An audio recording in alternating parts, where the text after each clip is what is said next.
Hi YouTube, this is KWall0307 with another video. As you can tell by the hat, I'm going to be reviewing Angels in the Outfield. It's a Disney movie that was made in 1994. It's a remake of a movie with the same name that was made in 1950s.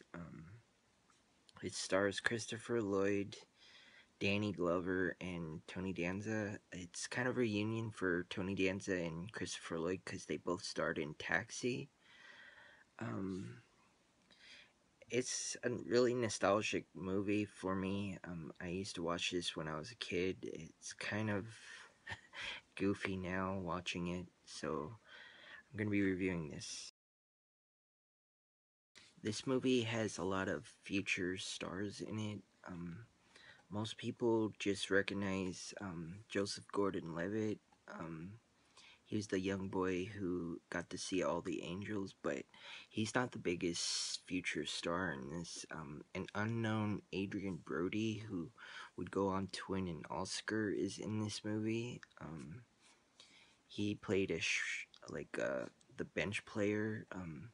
An unknown Matthew McConaughey in one of his first roles is in this movie. He would also go on to win an Oscar. There's a lot of star power in this movie.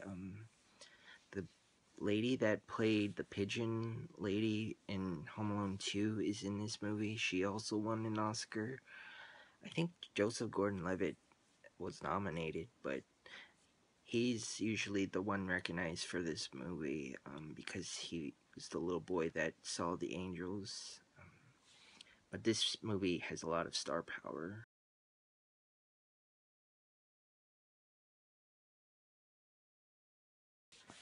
For a Disney movie, there is so much adult themes to this movie.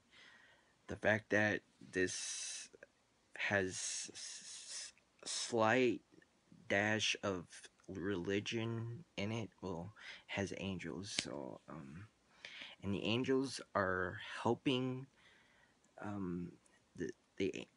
Angels are helping the angels win.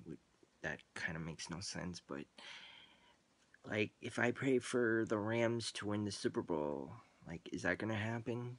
It kind of makes you question that. There's a lot of, well, not a lot of, but there's some foul language in this movie, and it's rated PG, and it's a Disney movie. I don't remember ever seeing that before. When it's one of the last scenes, one of the Chicago White Sox batters, he spits out tobacco juice, and that's really disgusting. You don't want to see that in a Disney movie, promoting it to kids. And I don't understand why every MLB movie picks their evil team to be the Chicago White Sox. I don't see why everyone hates the Chicago White Sox so much. It was like Major League, this movie, and I don't know what else. But there's a lot of adult themes in this movie. It's not exactly, it's a kid movie, but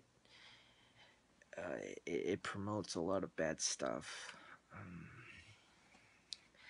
At the time, or right after Disney had bought, I don't even know where they were located. Let's just call them the Angels. Angels, because they kept moving back and forth, back and forth, back and forth, changing their names. The Angels were bought by Disney, so I guess this was part of it. I don't know if it would work if it was like the Atlanta Braves and the little kid praying for the Braves to win the pennant. I don't know if that would have worked. Like, Angels in the outfield for the Braves. I don't know if that would have worked. Yeah, it had to have been the Angels. I think they were Anaheim Angels at the time. But see this movie. Don't take it seriously. See it for the nostalgia. See it for the young future stars and the Oscar winners in their very first roles, and then just sit back and laugh at the goofiness of this movie. I say this movie gets 1.5 thumbs up. It's funny. I don't know if it's like intentional funny, but like intentional. It's funny because of the time, and then it's just goofy. Go watch this movie. If you've seen this movie, leave a comment below and like, comment, and subscribe to YouTube. I'll be back. Basically, the plot of this movie is a boy's he lives in a foster home, and his dad visits him, and it's like an emotional movie. He says, "Dad, when are you gonna come home?" He like sarcastically says, "When the Angels win the pennant." And then this is when this goes downhill. He at night he prays to God to let the Angels win the pennant so his family can get back together. His prayer was answered by Christopher Lloyd, who plays Al. He gets the owl from umpire's hat that he wears. Obviously, he can't tell. He says there's rules. You can't tell anyone that there's angels. He ends up telling the little kid, and then the manager, and then he keeps breaking the rules. Like right after Al told him, he's like, "I'm telling you." It's like, he didn't care. Anyway, the Angels start stacking wins up because the Angels are helping. It's comical, like the infield play where Adrian Brody hits a infield single, and then they play hacky sack with it. It's comical. It's stupid. I don't know what else to say. Um, it there's so much to say in this movie. It doesn't hold up. I don't. It's I don't know. It's stupid. It's like Angels would help your team win.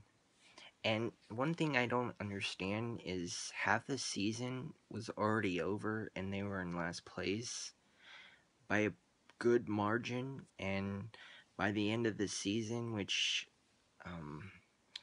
there's like, I don't know how many games in MLB, but at the time, 94, I'm just gonna say 150 maybe, and then half of it's over, so 75.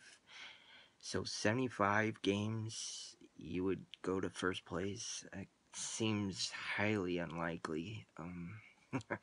Even if you have Angels, like, unless you win every single game, every single day, I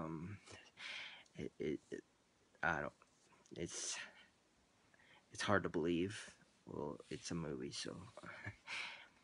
But his dad ends up not coming back, and gets adopted by Danny Glover's character, and then happy ever after.